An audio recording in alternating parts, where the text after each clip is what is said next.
A man named Eric is on a walk with his dog, Nova.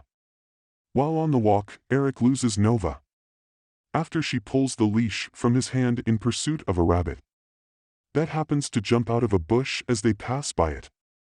Eric chases after Nova, but this only inspires her to run faster until she completely eludes Eric's vision, continuing on her pursuit of the rabbit that has, by now, hidden somewhere in the other direction.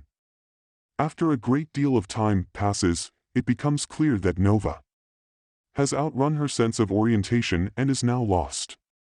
Eric spends the rest of the day and the days following searching for Nova. He notifies neighbors, enlists friends and family to help, puts up signs, and so on. A week goes by. Nova is still missing. Eric is devastated beyond comprehension. He thinks about how horribly unlucky it was that the rabbit jumped out at just the wrong time, his hand position just in the wrong place to allow Nova to pull the leash from it. About another week later, a woman shows up at Eric's front door. She has Nova. After Nova and Eric reconnect in a chaotic, heartwarming display of affection, Eric thanks the woman. She introduces herself and tells Eric her name is Vanessa. She's beautiful, and about Eric's same age. Eric and Vanessa talk for a little while and seem to hit it off. In the following weeks, they hang out several times. And things go so well, they soon begin dating. Eric finds her to be absolutely gorgeous, kind, funny, smart, spontaneous, all the right buzzwords for a perfect romantic partner in a story. Soon, Eric and Vanessa fall in love. The relationship is everything one could reasonably hope a relationship to be. Eric thinks about how lucky it was that Vanessa was, who happened to be in the right place at the right time to find and return Nova. A couple months go by. Eric is driving on his way to pick up Vanessa. While driving through an intersection, Eric is T-boned at full speed by a driver who distractedly runs a red light coming from the perpendicular side street. Eric is knocked unconscious as he and his car are sent in a thrashing 1,080-degree spin. An hour or so later, Eric finds himself in a hospital. A doctor informs Eric of what has happened and explains that he has suffered a severe head injury and that they will need to run some immediate tests as well as a brain scan to determine the severity and if there's any chance of permanent brain damage or internal bleeding. As his consciousness begins to more clearly return to him, Eric thinks about how unlucky it was to been going to get Vanessa in the exact direction at the exact time. Eric is held overnight at the hospital. The next day, the doctor comes into Eric's room. The doctor asks. Eric replies. The doctor says.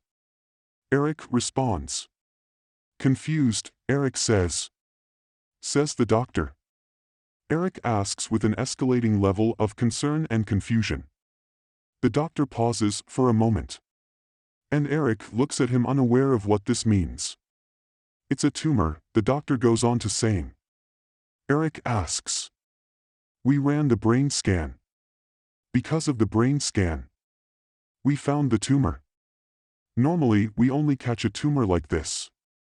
Because we found the tumor right now, though, we cut it while it's still benign before it became malignant and grew into any other areas of your brain, which in almost all cases becomes fatal. Since it's still in this stage, though, we should be able to remove it almost entirely without any issue. The doctor concludes.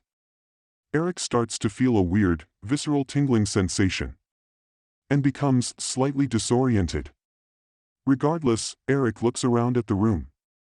He thinks about how lucky he was to having going to get Vanessa in the exact direction at that exact time.